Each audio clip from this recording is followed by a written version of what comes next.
Assalamualaikum warahmatullahi wabarakatuh.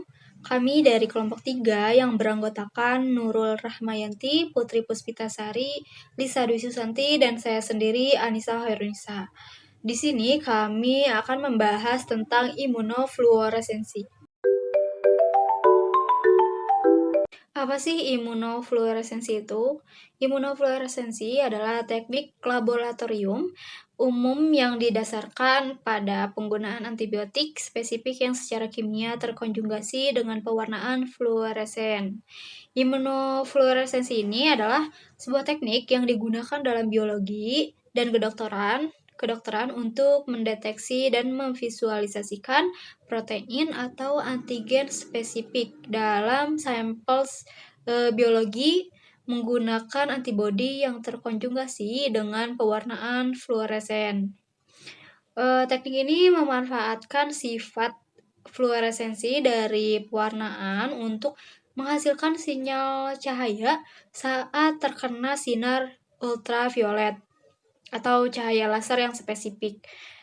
Baik, selanjutnya ada konsep dasar dari imunofluoresensi ini melibatkan penggunaan antibodi yang terkonjugasi dengan pewarna fluoresen untuk mendeteksi dan memvisualisasikan protein atau antigen spesifik dalam sampel biologis. Di sini ada beberapa konsep dasar dalam imunofluoresensi. Yang pertama ada antibodi. Imunofluoresensi ini menggunakan antibodi sebagai alat untuk mengenali protein atau antigen yang spesifik. Antibodi dapat dihasilkan melalui imunisasi hewan atau dapat dibuat secara sintesis dalam laboratorium. Yang kedua ada pewarna fluoresens. Pewarna fluoresens ini adalah zat kimia memancarkan cahaya terang saat terkena cahaya ultraviolet atau laser yang spesifik. Dalam imunofluoresensi ini, pewarna fluoresens terkonjugasi dengan antibodi sehingga setiap antibodi yang berikatan dengan target spesifik akan menghasilkan sinyal fluoresens. Yang ketiga ada spesifitas antibodi. Konsep ini sangat penting dalam imunofluoresensi.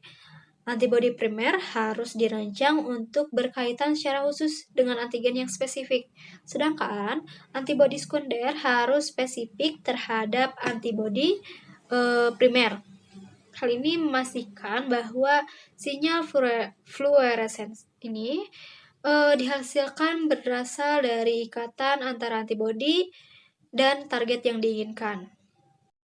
Yang keempat ada pengamatan dengan mikroskop fluoresensi. Setelah sampel diinkubasi dengan antibodi dan pencucian dilakukan untuk menghilangkan latar belakang yang tidak spesifik. Sampel diamati menggunakan mikroskop fluoresensi.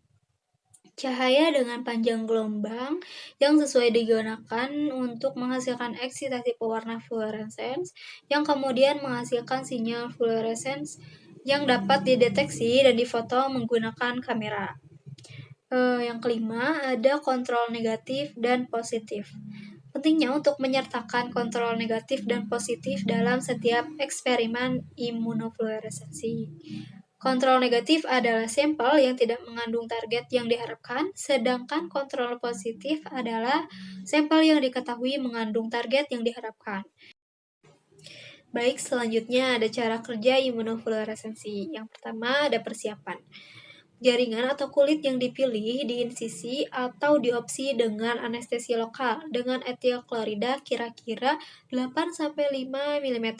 Kemudian dapat dibukukan dalam berbagai macam-macam cara. Yang pertama ada jaringan segar tersebut langsung dimasukkan ke dalam cryostat atau dibukukan dulu dengan CO2. Baru kemudian ke cryostat. Yang kedua dibekukan dengan nitrogen cair dalam suhu bungkus aluminium. Yang ketiga ada dibekukan dengan campuran CO2 padat dan aseton dalam tabung reaksi. Kemudian bahan-bahan tadi dipotong-potong, dibuat dalam cryostat pada suhu 23 derajat Celcius. Yang kedua ada teknik pewarnaan. Teknik pewarnaan ini ada dua cara. Yang pertama ada cara langsung, yang kedua ada cara tidak langsung. Cara pertama ini, kaup jaringan yang telah dibuat tersebut diletakkan di gelas objek yang bersih dan bebas lemak. Kemudian dikeringkan selama 30 menit pada suhu kamar. Setelah sediaan dibasahi secukupnya dengan salin buffer, kemudian bilas dengan buffer salin atau salin buffer itu selama 1 sampai 2 jam untuk menghilangkan antibodi yang berlebihan. Kalau di kaup jaringan tersebut mengandung antigen, maka akan terbentuk kompleks antigen konjugat yang dapat dilihat dengan mikroskop fluoresensi. Yang kedua, ada cara tidak langsung. Pada kop jaringan atau kulit ditambahkan antibodi dari penderita yang belum dilabel selama 30 menit. Kemudian cuci dengan salin, kemudian bilas dengan larutan buffer salin selama 30 menit. Selanjutnya ditambahkan konjugat selama 30 menit. Lalu cuci lagi dalam salin, bilas dengan larutan buffer salin selama 1-2 jam. Bila dalam serum penderita terdapat antibodi yang bersirkulasi, maka akan terbentuk kompleks antigen antibodi dan konjugat yang dapat dilihat dengan mikroskop fluoresensi. Ada mikroskop fluoresensi. Mikroskop yang digunakan untuk melihat bahan imunofluoresensi ini merupakan modifikasi sederhana mikroskop standar biasa. Mikroskop fluoresensi ini mempunyai sumber sinar dengan intensitas tinggi dengan filter-filter pembangkit yang menghasilkan suatu gelombang sinar yang mampu menyebabkan aktivitas fluoresensi dan suatu filter penahan untuk menghilangkan pengaruh gelombang-gelombang sinar lain. Penggunaan mikroskop yang kurang baik pada pemeriksaan imunofluoresensi ini akan merupakan hambatan dalam ketepatan interpretasi, terutama dalam bidang imunodermatologi. Selanjutnya, bagaimana sih alat imunofluoresensi ini? Gambarnya seperti apa, alatnya seperti apa gitu. Kurang lebih seperti ini. Di sini ada gambar, di atas ini kurang lebih alat imunofluoresensi itu seperti itu. Baik, selanjutnya akan dilanjutkan oleh rekan saya. Nah, di sini ada spesimen yang digunakan dalam teknik imunofluorensi, biasanya berupa jaringan, sel atau bagian-bagian dari mikroorganisme yang telah diawetkan atau dibiarkan hidup gitu.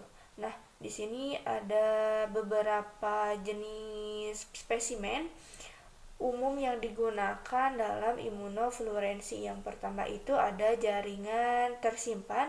Nah, di sini tuh terbagi dua bagian. Yang pertama tuh ada jaringan farapin terbenam. Nah, sumbernya ini adalah blok jaringan farapin yang diambil dari spesimen yang telah diawetkan dalam formalin dan kemudian diproses menjadi blok farapin. Yang kedua ini ada irisan beku. Nah, spesimen ini biasanya berupa jaringan yang telah dibekukan menggunakan nitrogen cair atau dry ice. Nah, sumbernya ini dapat berupa spesimen segar yang diiris langsung atau jaringan yang telah diawetkan dan kemudian dibekukan. Nah, yang kedua ini ada sel kultur dibagi menjadi dua bagian. Yang pertama itu ada sel manusia atau hewan. Nah, sel kultur yang berasal dari jaringan manusia atau hewan ini yang dibiarkan ini dalam kondisi laboratorium. Yang kedua ada sel mikroba, mikroorganisme seperti bakteri atau virus yang dibiarkan dalam media yang sesuai. Yang kedua ini ada sediaan mikroorganisme. Yang pertama itu ada kuman murni. Nah, kultur murni ini dari mikroorganisme yang diisolasi dari spesimen klinis seperti darah, urin atau lendir.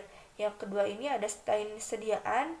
Nah, sediaan mikroorganisme ini yang telah diwarnai dengan pewarna khusus seperti pewarna Zinnius untuk Mycobacterium tuberculosis. Nah, yang keempat ini ada spesimen klinis. Nah, di sini tuh ada darah. Nah, sampel darah manusia ini yang diambil dari pasien. Yang kedua ada urin. Nah, sampel urin ini manusia yang diambil dari pasien. Nah, yang ketiga ada lendir. Nah, sampel lendir ini atau dahak yang diambil dari saluran pernapasan manusia gitu. Nah, di sini ada persiapan spesimen yang digunakan. Untuk persiapan spesimen yang digunakan dalam teknik imunofluorensi. Nah, di sini ada langkah-langkah umum. Yang pertama ini pengambilan dan penyimpanan spesimen.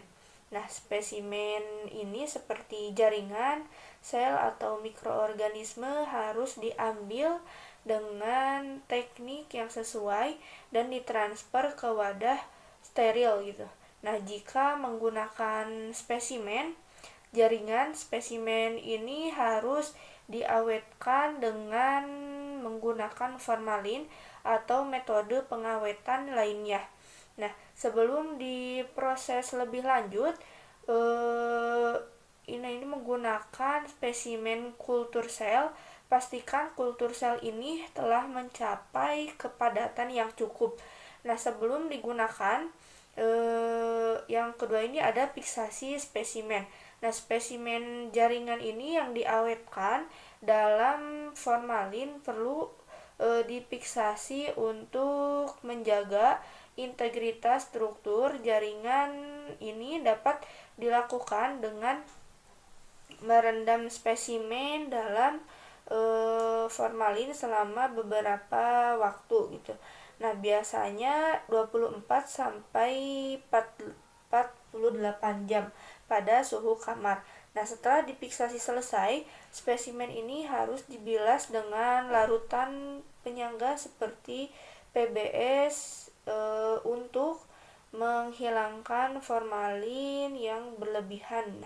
Sebelum dilakukan pemrosesan lanjutan, yang ketiga ini ada pembedahan dan pemotongan spesimen. Nah, jika menggunakan spesimen jaringan, blok parafin harus dipotong menggunakan mikrotom menjadi irisan tipis. Nah, biasanya ini 4-6 mikrometer dan ditempatkan pada slide kaca yang bersih. Nah, jika menggunakan spesimen sel kultur, sel-sel tersebut dapat ditanamkan secara langsung pada slide kaca atau ditempatkan dalam sumur. Nah, sumur ini sumur mikrotiter. Yang keempat ini ada pewarnaan. Spesimen ini perlu diwarnai dengan pewarnaan yang sesuai untuk memvisualisasikan target spesifik yang dituju. Nah, pewarnaan ini dapat melibatkan pengecetan menggunakan antibodi primer yang spesifik terhadap antigen yang diinginkan. Nah, diikuti oleh antibodi sekunder yang terkonjugasi dengan zat fluorofor. Nah, pewarnaan ini dapat dilakukan dengan menggunakan metode langsung, di mana antibodi primer ini yang telah terkonjugasi langsung dengan zat fluorofor digunakan, atau metode ini tidak langsung. Nah, di mana antibodi primer ini terlebih dahulu diikuti dengan antibodi sekunder yang terkonjugasi dengan zat fluorofor. Yang kelima ada pembersihan dan pengelapan. Nah, setelah pewarnaan selesai, slide ini perlu dicuci untuk menghilangkan antibodi yang terikat gitu. Nah, spesimen ini kemudian dapat diberikan pelakuan pengelapan dengan menggunakan medium mounting yang sesuai untuk melindungi spesimen dan memperoleh citra dengan mikroskop fluorensi. Nah, penting juga untuk diingat ya, bahwa prosedur persiapan spesimen ini dapat bervariasi tergantung pada jenis spesimen dan metode multifluoresensi yang digunakan. Yaitu ada penggunaan secara umum dan klinik. Yang pertama ada secara klinik.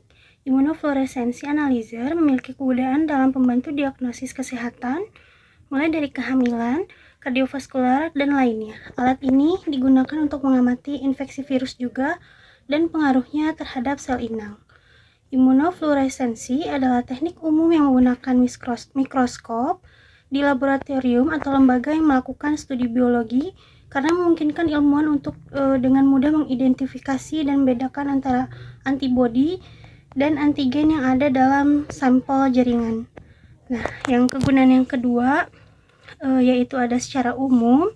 Yang pertama itu dapat mengidentifikasi serotip virus dengue, umumnya dilakukan dengan metode reverse transcriptase polymerase chain reaction atau RT-PCR. Dan metode tersebut relatif murah juga dibandingkan dengan ELISA atau metode lainnya.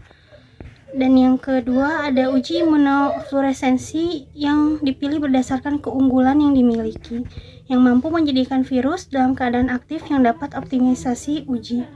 Dan yang ketiga ada uji immunofluorescensi mendeteksi titer virus yang rendah dan memvisualisasikan 1-10 sel yang terinfeksi. Selanjutnya ada uji immunofluorescensi dengan metode adanya pemeriksaan antibodi atau antigen dengan menggunakan label fluorescence. Yang keempat ada uji immunofluorescensi yang dilakukan belum memperoleh kondisi optimum, seperti sel yang akan digunakan untuk visualisasi dan konsentrasi optimum untuk antibodi primer, antibodi sekunder yang dilabel FITC, dan antibodi yang dilabel Alexa Fluor. Dan adapun pengaplikasiannya itu secara umum dan secara langsung dan tidak langsung. Kalau secara langsung, immunofluorescensi itu jarang daripada metode tidak langsung, karena pertama melibatkan pewarnaan langsung dari antibodi spesifik yang menempel pada antigen spesifik yang ingin diamati oleh ilmuwan. Dan metode ini juga kurang menguntungkan karena memberikan biaya tinggi, sedikit fleksibilitas, dan sinyal yang buruk. Tapi di sisi positifnya, teknik ini memang menawarkan keuntungan hemat waktu, seperti kesederhanaan dalam proses pelabelan dan lebih sedikit menunggu saat pengaplikasian. Kalau yang kedua ada secara tidak langsungnya itu tidak terlalu sering bahwa pendekatan tidak langsung adalah pilihan yang lebih baik. Tetapi dalam hal immunofluorescensi, pemenang yang jelas merupakan metode tidak langsung, karena sebuah metode kompleks yang membutuhkan antibodinya sekunder yang dikenal sebagai antibodi anti-imunoglobin, dan menerima pewarna fluoresen juga sebagai lawan dari antibodi primer, atau yang berikatan dengan antigen tertentu yang diinginkan. Dan proses ini juga sangat sensitif tetapi menghasilkan hasil yang lebih baik daripada metode pewarnaan langsung. Yang selanjutnya yaitu dengan menodai antibodi sekunder yang banyak diantaranya dapat menempel pada suatu antibodi primer. Pengamat dapat melihat gambar fluoresen dari spesimen yang lebih mirip dengan immunofluorescence. Selain memberikan gambaran terbaik juga, pewarnaan tidak langsung cenderung lebih murah daripada metode langsung. Namun seperti yang hal lainnya, metode ini memiliki kekurangan juga, seperti ketidakcocokan atau reaksi yang buruk antara antibodi sekunder dan primer. Dan tesnya pun membutuhkan banyak sampel dan label sering menjadi melelahkan dan memakan waktu.